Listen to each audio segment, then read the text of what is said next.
I welcome you all my dear students to my channel engineers study. आज हम पढ़ने वाले student 2.5 a heroine of the sea. ये जो चैप्टर इसका वार्मिंग अप, जो चिट चैट के जितने भी क्वेश्चंस है स्टूडेंट, ठीक है, वो आज डिस्कस करने वाले हैं, ठीक है ना। और ये जो पार्ट्स के जो नाम है ना, वो आपको यहाँ पर लिख लेने हैं, वो मैं बताऊँगा आपको, ठीक है।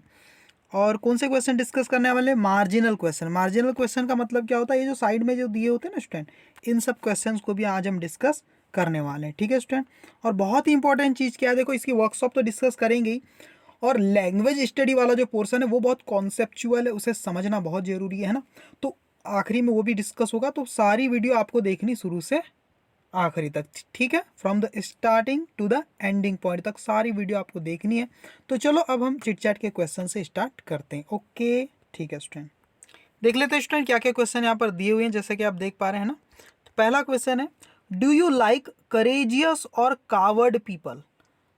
है ना, आप पसंद करते हैं किसे? करेजियस मतलब हिम्मत वाले लोग को, या फिर जो कावर्ड होते हैं, जो बड़े डरते हैं चीज़ों से, है ना, कायर जो होते हैं, कायर, उनसे किससे आप किसे पसंद करते हैं? आप हिम्मत वालों को या कायर को? आंसर देखो, आई लाइक करेजियस पीपल। मुझे हिम्मत वाले लोग पसंद है ना, जिनके अंदर बहादुरी है, बहादुर लोग पसंद है, करेजियस मतलब, ठीक है ना।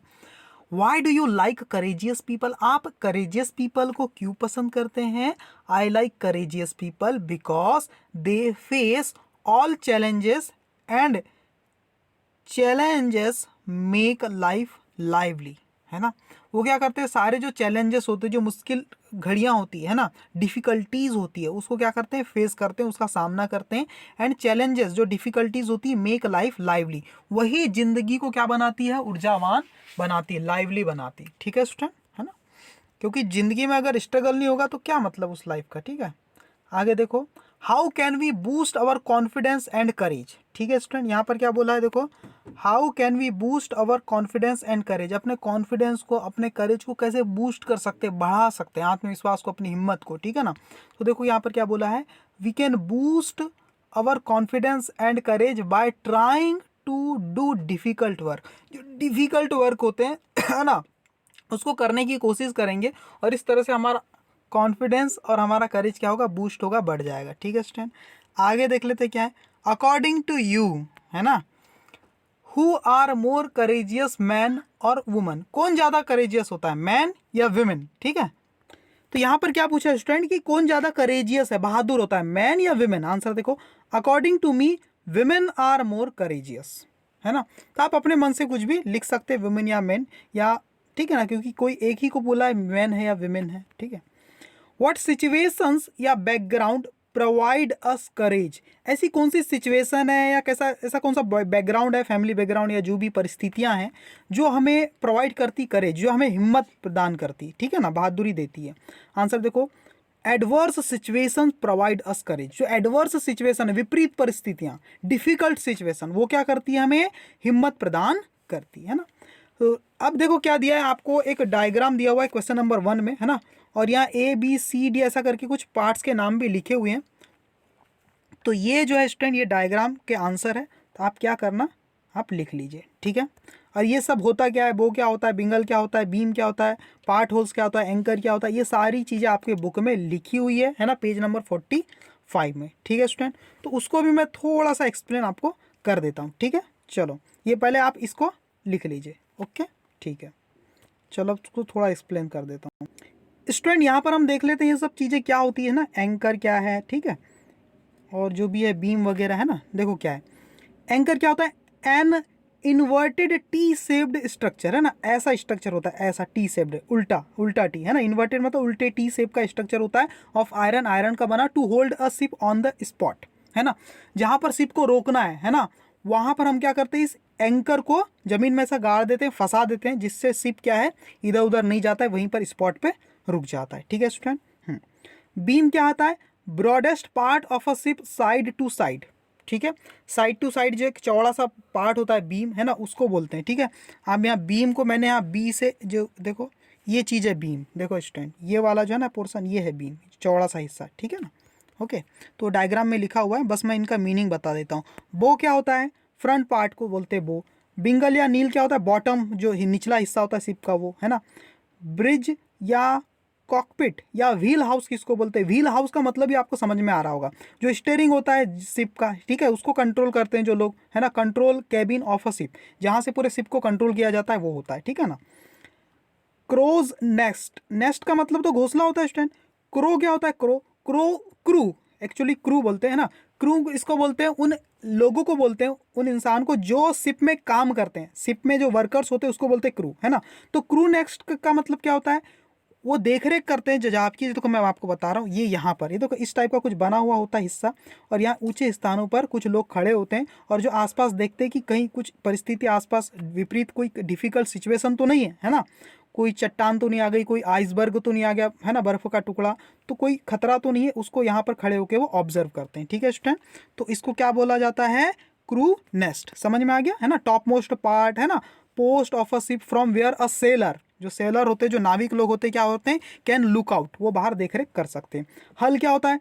Portion of a ship sea above sea water level, जो सी वाटर लेवल के ऊपर जो दिखाई देता है हिस्सा, उसको बोलता है, उसको क्या कहते हैं? हल कहते हैं, ठीक है ना। पार्ट होल्स क्या होते हैं? कुछ होल्स बने हुए हैं, उसको पार्ट होल्स बोलते हैं। Small Windows on the side of a ship, ठीक है ना, उसको बोलते हैं पार्ट होल्स, ठीक है। ये आप देख पा रहे हैं, तो सारे नाम तो मैंने आपको डायग्राम में दिखाई दिए। अब आगे देख लेते हैं क्या कुछ है, ठीक है स्टूडेंट। अब हम देखने वाले जितने भी जो मार्जिनल क्वेश्चन है ना, टेक्सचुअल क्वेश्चन जो चैप्टर के साइड में दिए होते हैं ना, रेड कलर से देखो कुछ क्वेश्चन दिए हुए हैं। देखो पहला क्या है? What role did the night house play, जो नाइट हाउस होते हैं उनका क्या काम होता है ना, क्या रोल प्ले करते हैं वो? आंसर देखो, the night house warned, warn मतलब चौकन्ना कर देते हैं, द सेलर्स, जो नाविक लोग हैं उनको क्या करते हैं? वार्निंग देखते हैं, उनको चौकन्ना कर देते हैं, off the rocks in the sea, वो ये बताते हैं कि सी में, है ना, समुद्र में कहाँ कहाँ रॉक है, उसके प्रति उनको चौकन्ना कर देते, चट्टान, है ना। And played an important role in avoiding the ship wreck, और उनका जो शिप है, शिप wreck का मतलब होता है शिप के टूटने से, है ना। तो क्या करते हैं? And played an important role, बहुत इंपॉर्टेंट रोल प्ले करते हैं in avoiding the ship wreck, ship के टूटने को अवॉइड करने में, है ना, शिप को टूटने से बचाने में बहुत इंपॉर्टेंट रोल प्ले करते हैं। क्योंकि हमें पता जब हो जाएगा कि उधर चट्टान है वगैरह कुछ चीज़ें, तो हम उधर जाएंगे ही नहीं, ठीक है ना। क्योंकि चट्टान के पास अगर गए और समुद्र में तूफान आ गया तो हमारी नाव उधर अगर चली गई तो उससे टकरा के खराब हो सकती है, ठीक है। हाँ आगे देखो, ये क्या बोला है student? What efforts did Grace's father take to educate his children? क्या क्या एफर्ट किए, क्या क्या प्रयास किए, है ना। ग्रेस डार्लिंग जो है ना, डार्लिंग सरनेम उनकी, ग्रेस डार्लिंग के जो फादर है उन्होंने उसे एजुकेट करने में, है ना, एजुकेट हिज चिल्ड्रन, अपने बच्चों को एजुकेट करने में, शिक्षित करने में, ठीक है ना। तो graces father brought up his children very carefully, brought up का मतलब क्या होता है? पालन पोषण करना, है ना, उन्हें बड़ा किया ग्रेस के फादर ने, है ना, अपने पूरे बच्चों को, ठीक है ना, बड़े केयरफुल तरीके से। He taught them to read and write, उन्हें पढ़ना और लिखना सिखाया। He also taught them to be honest and unselfish, और उन्हें क्या सिखाया? कि हम क्या बने? ईमानदार बने और अनसेल्फिश बने, मतलब मतलबी ना बने, ठीक है, सबके बारे में सोचे। What was grace always unhappy about, ये जो ग्रेस थी वो किस चीज़ को लेकर हमेशा अनहैप्पी रहती थी? आंसर देखो, Grace was always unhappy about the poor and helpless sailors who were caught in the storm at sea, उनके बारे में हमेशा हेल्पलेस या चिंतित रहती थी। कौन? ग्रेस, है ना, ग्रेस डार्लिंग, जो यहाँ पर बहादुर लेडी के बारे में यहाँ पर बताया गया उस चैप्टर में, ये जो हीरोइन है इस चैप्टर की, है ना, वो हमेशा अनहैप्पी रहती थी। किस बारे में? उन बेचारे, पुअर का मतलब बेचारे, और वो बेसहारा हेल्पलेस जो सेलर होते हैं, जो नाविक लोग के बारे में हमेशा चिंता करती थी। हु आर कॉट, जो फंस जाते थे, इन द स्टॉर्म, तूफान में, एट सी, समुद्र में जब तूफान आता था तो उसमें वो फंस जाते थे, उनके बारे में हमेशा चिंतित रहती थी। What did grace notice from her window, अपने घर की जो विंडो है, जो लाइट हाउस में रहती थी ग्रेस, है ना, घर, तो उस लाइट हाउस के, अपने घर की उस विंडो से क्या नोटिस किया ग्रेस ने, है ना, ग्रेस डार्लिंग ने क्या देखा? आंसर देखो, Grace noticed from her window there were some people, उसने नोटिस किया कि कुछ लोग थे, जो थे वो क्या थे? Clinging on to the rock, एक रॉक को पकड़ के लटके हुए थे, है ना। They were half sunk in the sea water, और आधे डूबे हुए थे समुद्र के पानी में, ठीक है ना। तो ये परिस्थिति वो देखती है।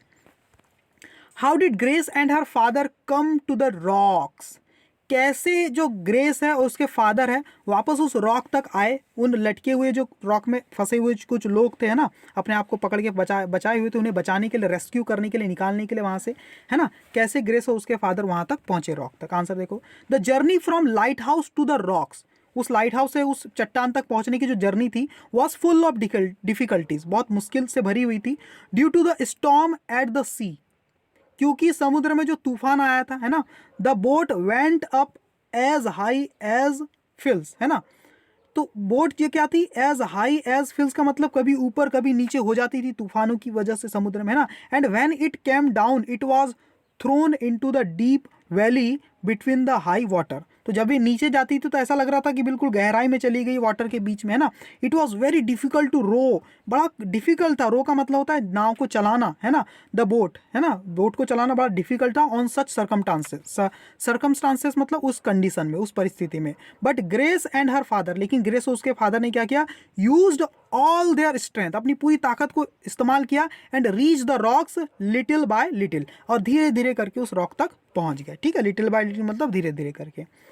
At the most how many could the boat carry, अधिक से अधिक, एट द मोस्ट मतलब अधिक से अधिक कितने लोगों को वो जो बोट थी वो कैरी कर सकती थी, अपने साथ ले जा सकती थी। आंसर देखो, the boat could carry at the most 7 person at A time, एक समय में लगभग अधिक से अधिक 7 लोगों को वो कैरी कर सकती थी बोट, ठीक है। बोट की यही कैपेसिटी थी, ठीक है स्टूडेंट। आगे देखो एक और सवाल है, फिर हम इंग्लिश वर्कशॉप स्टार्ट करेंगे, ठीक है। जो मार्जिनल क्वेश्चन है वो खत्म हो जाएंगे।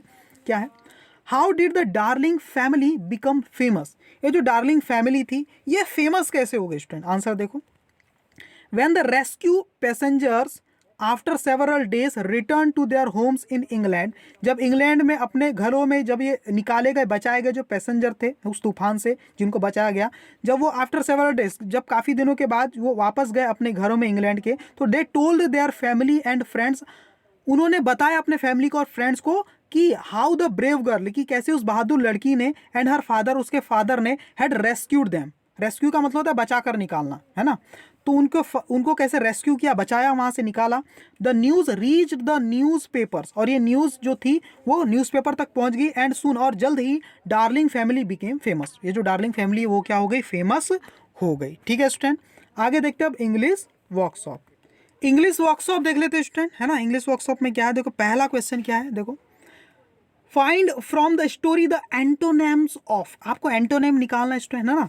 जैसे डे का नाइट हो जाता है, वैसे ही कावर्ड का क्या हो जाता है उल्टा, ब्रेव, एंटोनेम, है ना। सेल्फिश का सेल्फलेस या अनसेल्फिश, है ना। रेयर का होता है कॉमन, है ना।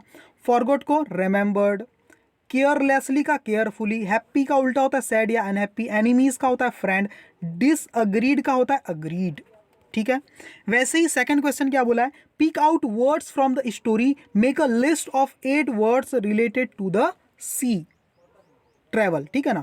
तो वो क्या बोला है, सी ट्रैवल से रिलेटेड वर्ड क्या है, लाइट हाउस हो गया, बोट हो गई, ओर हो गया, सी हो गया, वेव्स, ड्राउन मतलब डूबना, है ना, रो मतलब नाव को चलाना, रॉक्स, है ना, स्टोम यानी तूफान, शिप रेक मतलब टूटा हुआ जहाज, जहाज का टूटना, ठीक है। रो का मतलब होता है नाव को चलाना, नाव को खेना, ठीक है। ओर का मतलब होता है वो चप्पू होते हैं लकड़ी के बने हुए जिसको ऐसा चलाते हैं पानी में और नाव को चलाते हैं उसकी मदद से, है ना, ठीक है। ये सब चीज़ है। और शिप रेक मतलब वो टूटा हुआ जो शिप होता है उसको बोलते हैं, जहाज को, ठीक है। क्वेश्चन नंबर 3 क्या है वो हम पहले बुक पे ले जाता हूँ आपको, बुक से हम समझने की कोशिश करते हैं, ठीक है।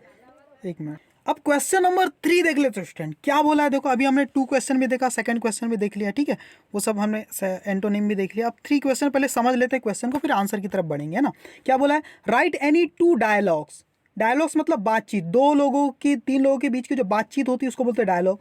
उन ऐसी डायलॉग्स को लिखो फ्रॉम द स्टोरी, स्टोरी में से विच प्रूव द फॉलोइंग, जो प्रूव करती कुछ चीज़ें। तो पहली चीज़ कि grace darling was selfish and brave, जो ग्रेस डार्लिंग है वो लड़की, वो क्या थी, सेल्फलेस थी, मतलब अपने बारे में नहीं सोचती थी, सबके बारे में सोचती थी और बहुत बहादुर थी। ये बात कैसे पता चलती, उनकी और उनके फादर के बीच में या मदर के बीच में कुछ डायलॉग्स होगी, जो कन्वर्सेशन हुई होगी, उन डायलॉग्स को आपको लिख के ये चीज़ प्रूव करनी है। वैसे ही William darling was unwilling to take a risk, जो विलियम डार्लिंग है, जो ग्रेस डार्लिंग के फादर है, वो ज़्यादा इच्छुक नहीं थे, रिस्क लेना नहीं चाहते थे। ये बात कैसे पता चलती, क्या बातचीत हो रही है वहाँ पर, वो डायलॉग्स आपको यहाँ लिखनी है। वैसे ही मिसेस डार्लिंग जो वाइफ है, ग्रेस डार्लिंग की माँ है, जो विलियम डार्लिंग की जो वाइफ है ना, वो Mrs darling discouraged them from trying to rescue, वो डिस्करेज कर रही थी किसको, मतलब उनका उत्साह खत्म कर रही थी, ठीक है ना, कॉन्फिडेंस को लूज कर रही थी, किसके, ग्रेस डार्लिंग के और विलियम डार्लिंग के, अपने हस्बैंड और अपनी डॉटर के कॉन्फिडेंस को लूज कर रही थी, ये कैसे पता चलता है, क्या डायलॉग्स है। तो ये चलो हम तीनों का हम आंसर, पहले डायलॉग आएगी, ये पहले ये स्टेटमेंट आएगा और ये सही है कि नहीं कहाँ से पता चलता है, उनके लिए यहाँ डायलॉग आएगी। ठीक है, तो चलो मैं वहीं पर लेकर के चलता हूँ। ठीक है स्टूडेंट, तो यही क्वेश्चन था स्टूडेंट, क्वेश्चन नंबर 3 है ना, write any 2 dialogue from the story which prove the following. तो पहली चीज ये जो बात है, ये जो स्टेटमेंट, ये प्रूव कैसे होता है, कुछ डायलॉग लिखना है। पहला स्टेटमेंट क्या है कि grace darling was selfish and brave, वो बहुत ज्यादा क्या थी, सेल्फलेस थी, है ना, मतलब ही नहीं थी। सेल्फिश का मतलब होता है मतलब ही, और बहादुर थी। तो देखो कन्वर्सेशन, ग्रेसेस है ना, ग्रेस क्या बोलती, ग्रेस डार्लिंग है ना, do you see there some person clinging to the rocks, we must save them, है ना, यहाँ पर ग्रेसेस लिखा है, ग्रेस होना चाहिए ओनली। ठीक है ना, वो क्या बोलती कि आप देख पा रहे हैं, अपने फादर को बोल रही कि कुछ लोग क्या है, क्लिंगिंग, लटके हुए हैं पकड़ के, है ना, रॉक को, वी मस्ट सेव देम, हमें उन्हें बचाना चाहिए। तब फादर क्या बोलते हैं, हाउ इज इट पॉसिबल, ये कैसे संभव है। ठीक है ना, ये कैसे संभव है। तब ग्रेस क्या कह रही है, देखो ग्रेस क्या कहती है, will you ever sleep again father, क्या आप कभी सो पाएंगे, इफ दे डाई, अगर वे मर गए तो क्या आप कभी चैन से सो पाएंगे, वी मस्ट डू समथिंग, हमें कुछ ना कुछ करना ही चाहिए, टू रेस्क्यू देम, रेस्क्यू मतलब बचाकर निकालना, उन्हें रेस्क्यू करने में, वहां से निकालने में, बिफोर दे आर ड्राउंड, इसके पहले कि वो डूब जाएं। ठीक है, तो ये इस डायलॉग से पता चलता है कि वो क्या थी, बहुत ज्यादा सेल्फलेस थी और ब्रेव थी, बहादुर थी। ठीक है ना, सेकेंड डायलॉग क्या है, ये सेकेंड स्टेटमेंट क्या है, उसके ऊपर भी डायलॉग है, William darling was unwilling to take a risk, जो विलियम डार्लिंग थी, है ना, वो विलियम डार्लिंग जो है फादर है ग्रेस डार्लिंग के, वो क्या थे, उनकी इच्छा नहीं थी बिल्कुल भी रिस्क लेने की। ये कैसे पता चलता है, जब ग्रेस कहती है father we must do something before those person drown, हमें कुछ करना चाहिए इससे पहले कि वो लोग डूब जाएं। तब जो विलियम डार्लिंग है ना, डार्लिंग का मतलब वही है विलियम डार्लिंग, वो क्या कहते हैं, इट इज होपलेस, इसमें कोई उम्मीद नहीं है, the wind is too strong for me to row and control the boat, यानी कि ये जो विंड है, हवा है, टू स्ट्रांग, वो इतनी स्ट्रांग है फॉर मी, कि मेरे लिए, टू रो, ये बड़ा मुश्किल है ना, कि मैं क्या करूँ, रो कर सकूँ, नाव को चला सकूँ, एंड कंट्रोल द बोट, और उस बोट को कंट्रोल कर सकूँ, मैं वहां तक पहुंच ही नहीं पाऊंगा, ऐसा वो कह रहे हैं। I can't go alone in such a wild sea, इस तूफान से भरे हुए सी में मैं अकेला नहीं जा सकता, वाइल्ड सी का मतलब वही है, उस तूफानी समुद्र में। और तब ग्रेस क्या बोलती है, but I can help you father, है ना। तो इस कन्वर्सेशन से पता चलता है कि जो विलियम डार्लिंग है वो जाना नहीं चाहते थे, अनविलिंग थे। तीसरा स्टेटमेंट क्या है, उसे प्रूव करना है डायलॉग्स के थ्रू। देखो, Mrs darling discouraged them from trying to rescue, Mrs darling क्या करती है, उनका उत्साह को कम कर देती है ना, वो जो कोशिश करते हैं ना रेस्क्यू करने की, उन्हें बचाकर निकालने की, तो उनके उत्साह को कम कर देती है। कैसे पता चलता है आंसर, देखो ग्रेस क्या कहती है, ग्रेस जब कहती है कि आई एम स्ट्रॉन्ग, जब ग्रेस क्या कहती है कि I am strong and I can row a boat like a man, और मैं भी बोट को रो कर सकती हूँ, चला सकती हूँ एक इंसान के जैसे, आदमी के जैसे, है ना, we can reach those unfortunate people, जब ग्रेस क्या एक लेडीज है ना, तो क्या कहती है, मैं भी एक मैन की तरह बोट को चला सकती हूँ, और we can reach those unfortunate people, उन बदकिस्मत लोगों के तक हम पहुंच सकते हैं। ठीक है ना, वो जो मुश्किल में पड़े हैं, ऐसे उन लोगों के तक हम पहुंच सकते हैं। तब मिसेस डार्लिंग क्या कह रही है, no no please don't go, नहीं जाना, how will it help those poor people if you are drowned, कैसे हेल्प कर पाओगे तुम उन पुअर पीपल की, उन बेचारे लोगों की जो फंसे हुए हैं, इफ यू आर ड्राउंड, अगर आप खुद ही डूब गए तो, you can't row in this storm, storm मतलब तूफान, इस तूफान में तुम नाव नहीं चला सकते, रो नहीं कर सकते, प्लीज डोंट ट्राई, प्लीज कोशिश मत करो। ठीक है ना, Grace how can you do a man's job, Grace तुम एक इंसान वाला काम कैसे कर सकती हो, मैन का, आदमी वाला काम कैसे कर सकती हो, है ना। लेट्स प्रे फॉर देम, जो लोग फंसे हुए हैं उनके लिए चलो हम प्रार्थना करते हैं, God will help them but we can not, भगवान ही उनकी सहायता कर सकते हैं लेकिन हम नहीं। ठीक है ना। क्वेश्चन 4 क्या है, answer in short in your own words, अपने खुद के शब्दों में शॉर्ट में आंसर देना है। कुछ सवाल है यहाँ पर, है ना, क्वेश्चन 4 में दिए हुए हैं। She stayed back home with her parents who, वो क्या थी, वो रुक गई किसके साथ, वापस अपने घर में ही रुक गई, अपने पेरेंट के साथ। कौन कौन रुक गई, आंसर देखो, grace the youngest daughter of Darling's, Darling's का मतलब है डार्लिंग फैमिली की जो सबसे छोटी बिटिया है, डॉटर है, वो रुक गई। ठीक है ना, उनके साथ, अपने पेरेंट्स के साथ, वही। ठीक है, कहाँ पर रुक गई, लाइट हाउस में। A ship was wrecked that night, why, why का मतलब क्या होता है, क्यों, कैसे हो गया, है ना। देखो जो शिप था वो क्या था, टूट गया था उस रात, वाई, कैसे भाई, आंसर देखो, अ ship was wrecked that night because a terrible storm was blowing, एक बहुत बड़ा तूफान वहां पर आ चुका था, है ना, चल रहा था शिप में, वो वहां पर सी में, समुद्र में।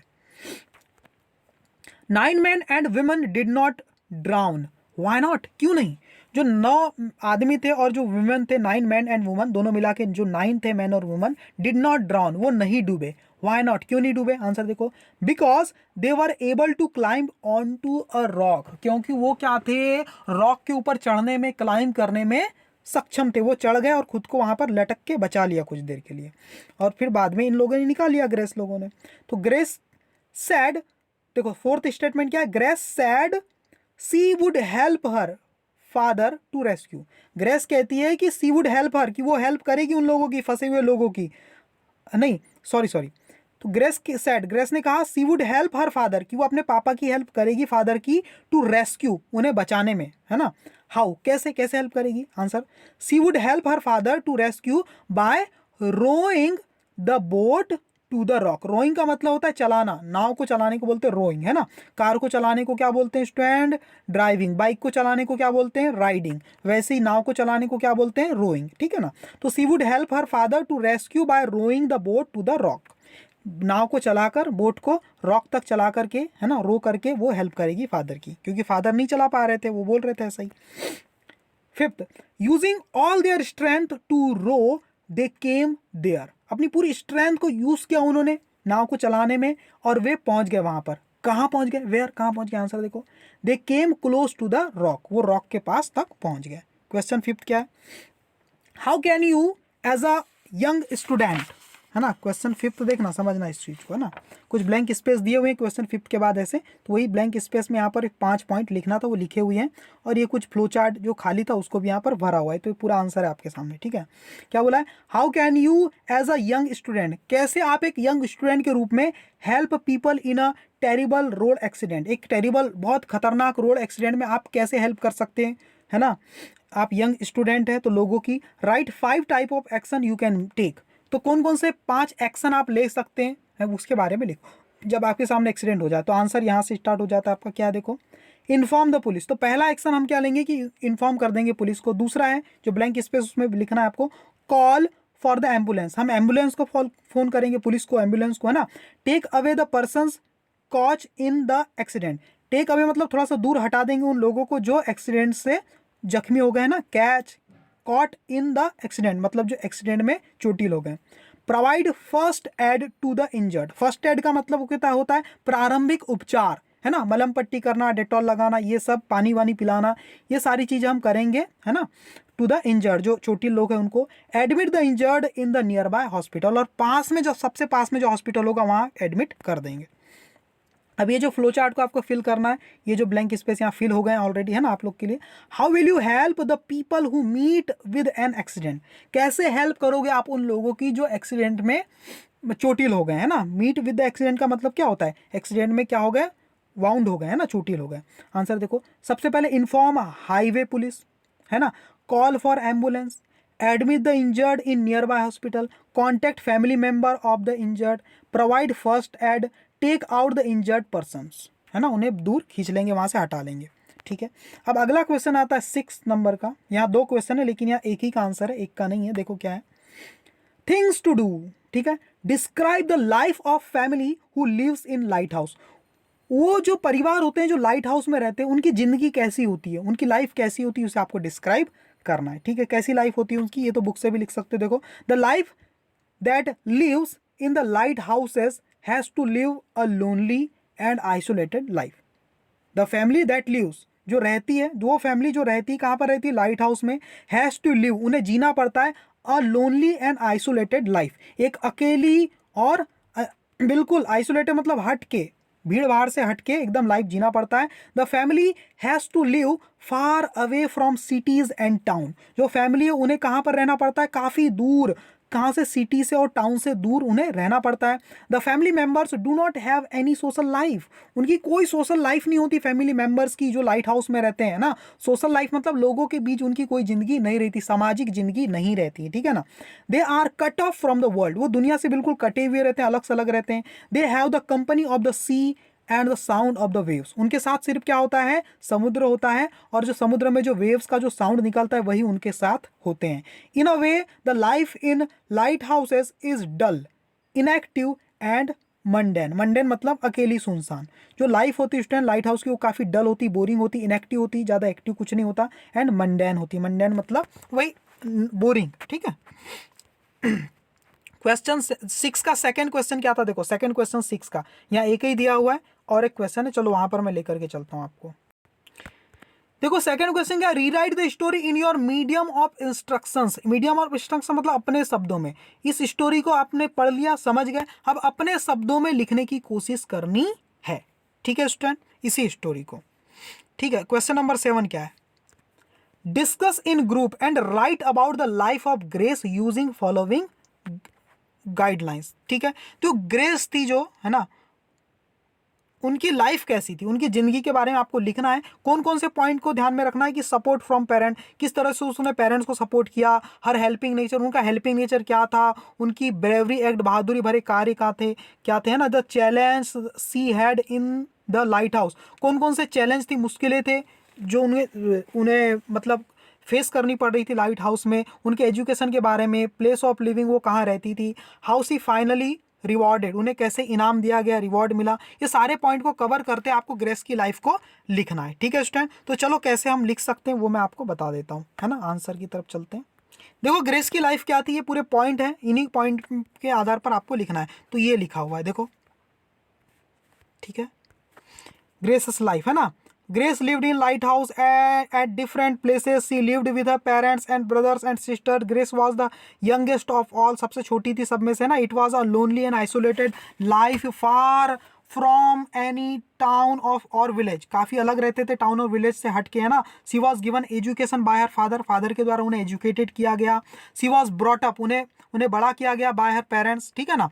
She stayed with her parents after her siblings went to city for education. Living a lonely life in the lighthouse was the challenge itself, है ना.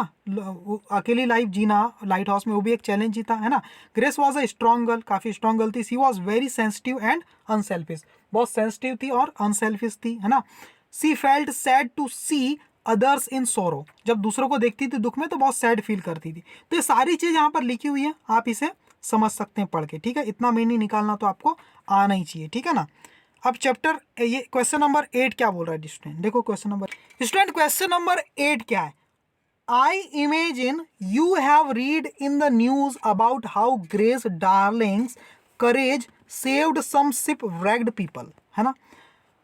I imagine, सॉरी यहाँ इमेजिन है, ये आई नहीं आएगा, है ना. इमेजिन, आप इमेजिन कीजिए कि आपने पढ़ा है न्यूज़पेपर में, है ना, in the newspaper about how grace, किसके बारे में कि किस तरह से जो ग्रेस डार्लिंग है ना, उसने क्या किया, अपने उनके जो करेज था उसके करेज ने बचाया सम शिप व्रेक्ड पीपल, जो शिप में जो टूटे हुए शिप में फंसे तो लोग, है ना. शिप व्रेक्ड पीपल मतलब जिनका शिप टूट गया, ऐसे जो लोग थे उन्हें कैसे बचाया, ये न्यूज़ आपने पढ़ी न्यूज़पेपर में. अब क्या करना है आपको, write a letter to congratulation to her, आपको एक लेटर लिखना है और बधाई देना है, किसको, ग्रेस डार्लिंग को, एंड हर फैमिली, उनकी फैमिली को, for the brave human act, एक बहादुरी से भरे हुए इस इंसानी कारनामे के लिए आपको उनको लेटर लिख के बधाई देनी है, ठीक है ना, ग्रेस डार्लिंग को. तो आप क्या करोगे, सबसे पहले ऐसा लेटर लिखोगे, फ्रॉम, कहाँ से आप लेटर लिख रहे हैं, अपना एड्रेस इस तरह से लिख दोगे, ठीक है ना.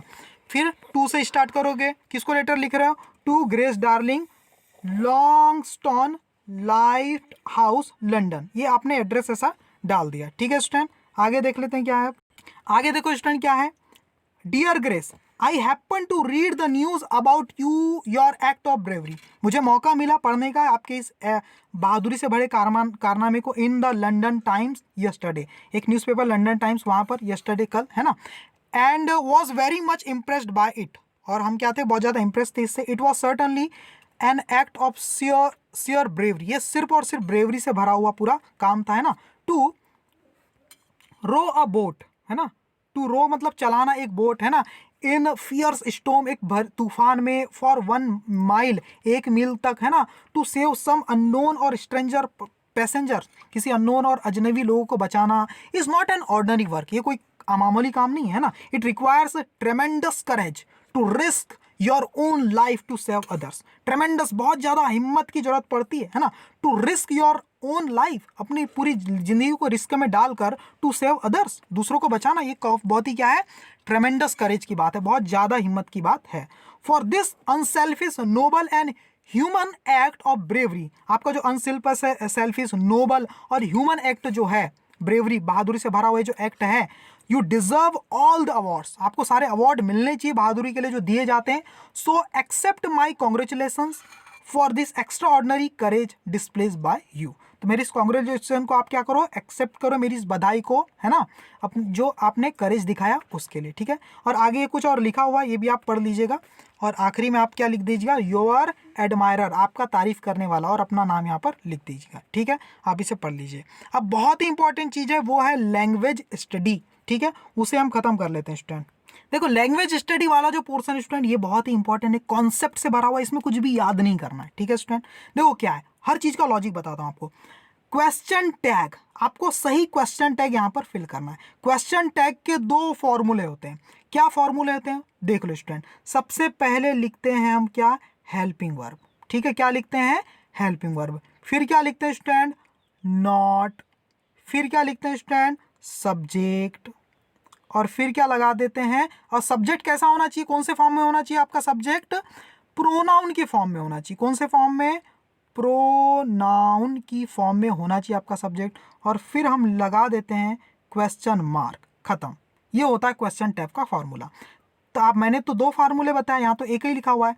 तो ये फार्मूला कब यूज करेंगे, ये वाला फार्मूला, जब सेंटेंस में नॉट नहीं है, जब आपका जो सेंटेंस है, जो स्टेटमेंट है, वहां नॉट नहीं है, तब क्वेश्चन टैग में नॉट लगेगा। ये फॉर्मूला आपको यूज करना है, ठीक है। हेल्पिंग वर्ब नॉट, और ये हेल्पिंग वर्ब और नॉट को मिला के उसका कॉन्ट्रैक्टेड फॉर्म यूज करना है स्टूडेंट। हेल्पिंग वर्ब और नॉट का कॉन्ट्रैक्टेड फॉर्म है ना, इज नॉट को इजंट, वॉज नॉट को वॉजंट, ठीक है, ऐसे आपको यूज करना है इसको, ठीक है।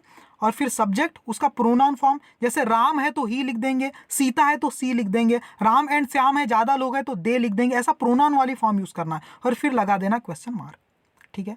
और सेंटेंस में नॉट है, अगर नेगेटिव सेंटेंस का, नेगेटिव स्टेटमेंट का क्वेश्चन टैग लगाना है तो कुछ नहीं करना है, बस नॉट हटा देना है यहाँ से, बाकी वही फॉर्मूला है, समझ गए। अब देखो वही चीज हम यहाँ पर करने वाले हैं, ठीक है।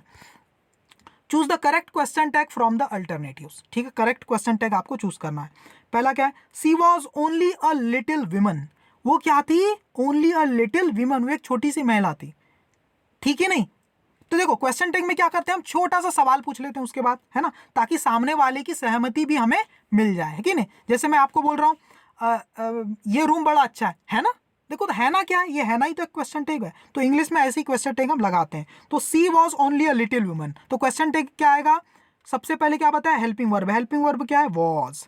और यहाँ पर कहीं नॉट है क्या, नहीं है, तो क्वेश्चन टैग में नॉट आएगा। तो वॉज और नॉट मिलके क्या बन जाएगा, वॉजंट, क्या बन जाएगा, वॉजंट। और फिर क्या लिखते हैं हम, सब्जेक्ट लिखते हैं। सब्जेक्ट ऑलरेडी प्रोनाउन फॉर्म में है, तो यहाँ पर प्रोनाउन फॉर्म में सब्जेक्ट लिख दिया, और फिर क्वेश्चन मार्क मैंने लगा दिया। तो क्या आ जाएगा, वॉजंट सी, क्या आ जाएगा, वॉजंट सी। तो आपको क्या लिखोगे, ये आ जाएगा वॉजंट, ये आएगा वॉजंट सी। तो option B is the right answer, ठीक है ना। देखो यहाँ पर Grace did not have any time to rest, Grace के पास बिल्कुल टाइम नहीं था रेस्ट करने का। तो कैसे बनाएंगे, हेल्पिंग वर्ब डिड है, नॉट यहाँ पर लगा हुआ है, तो नॉट हम नहीं लगाएंगे, है ना। डिड, ग्रेस को प्रोनाउन फॉर्म में क्या लिखेंगे, सी, डिड सी। तो option A is the right answer, ठीक है, कुछ भी याद नहीं करना है। सी रिस्क्ड हर ओन लाइफ, यहाँ पर नॉट लगाए क्या, नहीं लगाए, तो नॉट लगाएंगे, हेल्पिंग वर्ब के बाद नॉट लगाएंगे। यहाँ तो हेल्पिंग वर्ब दिख ही नहीं रही है। तो हेल्पिंग वर्ब स्टूडेंट, जब मेन वर्ब क्या है, यहाँ पर वर्ब की सेकंड फॉर्म है। जब भी आपकी मेन वर्ब क्या हो, वर्ब की सेकंड फॉर्म हो, तब हेल्पिंग वर्ब वहां पर क्या लगाते हैं, डिड लगाते हैं, ये चीज याद रखना। और जब मेन वर्ब आपकी क्या हो, वर्ब की पहली फॉर्म हो, या एस या ईएस वाली फॉर्म हो, तब वहां पर आपको हेल्पिंग वर्ब डू या डज लगाना होता है। ये कॉन्सेप्ट याद रखना, समझ में आ गया। सिंपल प्रेजेंट टेंस में अगर आपकी यहाँ वर्ब है ना, जैसे कि गिव लिखा हुआ है या गिव्स लिखा हुआ है, ठीक है, तो गिव लिखा हुआ है तो डू लगाएंगे, गिव्स लगा हुआ दिया है तो डज लगाएंगे। तो ऐसा करके हम हेल्पिंग वर्ब लगाते हैं। और वर्ब की सेकंड फॉर्म अगर गेव दिया हुआ है, मान लो एग्जांपल, हम क्या लगा देंगे, डिड लगा देंगे एज अ हेल्पिंग वर्ब। तो यहाँ पर वर्ब की सेकंड फॉर्म है तो डिड लगा दिया हेल्पिंग वर्ब, उसके बाद नॉट तो लगाना ही नहीं है, सीधे लगा देना सब्जेक्ट। तो डिड सी, तो डिड सी पहले में लिखा है तो ये आपका सही आंसर है। ठीक है, अब वैसे ही choose the proper modal. Modal क्या होता है स्टूडेंट? मॉडल एक प्रकार की एक हेल्पिंग वर्ब ही होती है, मॉडल हेल्पिंग वर्ब। तो वो हमको यहाँ पर चूज करनी है। ठीक है ना, ठीक है, देखो क्या है, दे हियर एनीथिंग एल्स। अब दे के साथ स्टूडेंट ये प्लूरल सब्जेक्ट है, कभी भी डज नहीं आएगा, आएगा तो डू लगा सकते हैं लेकिन डज नहीं आएगा, इसलिए पहला ऑप्शन तो कट ही हो गया। ठीक है ना, अब यहां पर हैव नॉट आ सकता है क्या? नहीं। देखो स्टूडेंट, यहां ये जो वर्ब है, ये वर्ब कौन सी फॉर्म में है? वर्ब की पहली फॉर्म है, हियर। हर्ड नहीं, हियर है। लेकिन अगर हैव नॉट अगर आता है, हैज या हैव कहीं आता है तो वर्ब की थर्ड फॉर्म लिखते हैं। मेन वर्ब की हमेशा थर्ड फॉर्म आती है, तो यहां तो थर्ड फॉर्म भी नहीं, तो हैव भी नहीं आएगा और डज भी नहीं आएगा। एक तो सब्जेक्ट को देख के पता चल गया कि डज नहीं आएगा, और ये वर्ब की पहली फॉर्म है V1 है, उसको देख के पता चला कि हैव नहीं आएगा, तो बच गया क्या? कुड। तो हम लिखेंगे यहाँ पर कुड नॉट, तो could not is the right answer. ऐसा दिमाग लगाना है। देखो यहाँ सब्जेक्ट को देखना है और मेन वर्ब को देखना है, खत्म। वही किया मैंने, यहाँ सब्जेक्ट देखा और मेन वर्ब को देखा और फिर मैंने गेसिंग लगाया। ये सब्जेक्ट क्या है? 9 man and women. Subject plural है, प्लूरल सब्जेक्ट के साथ कभी हैज आता है क्या? नहीं आता, तो हैज तो पहले ही कट हो गया। प्लूरल सब्जेक्ट के साथ जैसे यहाँ पर डज नहीं आता प्लूरल सब्जेक्ट के साथ, तो यहाँ भी डज आएगा क्या? नहीं, तो ये भी कट हो गया। बचा क्या? या तो शुड आएगा या तो कुड आएगा। लेकिन शुड कब आता है? जब एडवाइस देना होता है, यू शुड डू इट, तुम्हें ऐसा करना चाहिए। लेकिन यहाँ एडवाइस की बात नहीं हो रही, यहाँ तो उन्होंने ऐसा किया था, ऐसा बता रहे हैं ना, वो कर पाए थे। देखो 9 man and woman could climb on the rock, वो क्लाइंब कर पाए रॉक पर, है ना। एबिलिटी, वो ऐसा कर पाए, केन की पास्ट फॉर्म है कुड, तो यहाँ पर हम लगा देंगे कुड। क्लियर है? वैसे यहां पर क्या आ जाएगा? Will you ever sleep again, आपके चैप्टर में लिखा था विल आया था करके। ठीक है ना, we do something, we must do something, हमें कुछ तो करना चाहिए। ठीक है ना, match the sentence with their type, sentence को उसके टाइप से मैच करना है। तो सेंटेंस कितने टाइप के होते हैं? एक्सक्लामेटरी होता है, असर्टिव होता है, इंटरोगेटिव होता है, इंपेरेटिव होता है। कैसे पहचानते स्टूडेंट? देखो एक्सक्लामेटरी मतलब जहां पर एक्सक्लामेशन का मार्क लगाओ, जब आप बिल्कुल सरप्राइज हो जाते हैं, शॉक हो जाते हैं, wow we won the match, oh my God, इस टाइप के कुछ वर्ड्स जब आप बोलते हैं, जब एक्सक्लामेटरी सेंटेंस लगाते हैं अपनी सडन फीलिंग को शो करने के लिए। असर्टिव का मतलब क्या होता है? आप सिंपल कुछ भी किसी को कुछ बता देते हैं, बताने वाले वाक्य, सिंपल स्टेटमेंट को बोलते हैं असर्टिव सेंटेंस। अब पूछने वाले जो वाक्य होते हैं, पूछते हैं हम, जिसके थ्रू हम लोगों से सवाल पूछते हैं, उसको बोलते हैं इंट्रोगेटिव सेंटेंस। और इंपेरेटिव में क्या करते हैं? ये ऐसे सेंटेंस होते हैं जिसमें हम किसी को ऑर्डर देते हैं, एडवाइस करते हैं, रिक्वेस्ट करते हैं, परमिशन लेते हैं, है ना। मे आई कम इन सर, है ना, क्लोज द डोर। ठीक है, ठीक है ना, मे आई कम इन सर, मे आई गो आउट सर, ये परमिशन ले रहे हैं, रिक्वेस्ट कर रहे हैं। ठीक है ना, और जैसे और क्या कर रहे हैं?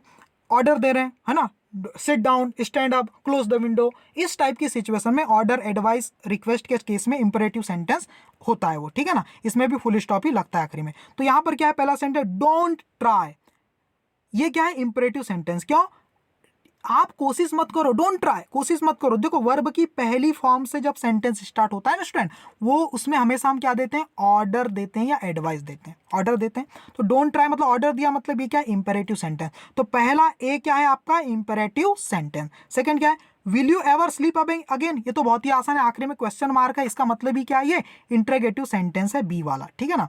थर्ड देखो, Grace did not have any time to rest now, Grace के पास बिल्कुल समय नहीं था आराम करने का। ये इसमें कोई क्वेश्चन मार्क भी नहीं है, कोई एक्सक्लेमेशन मार्क भी नहीं है, वर्ब की पहली फॉर्म से भी स्टार्ट नहीं हुआ है, तो सिंपल टाइप का सेंटेंस है। ये क्या है? असर्टिव सेंटेंस है, इसको स्टेटमेंट भी कहते हैं।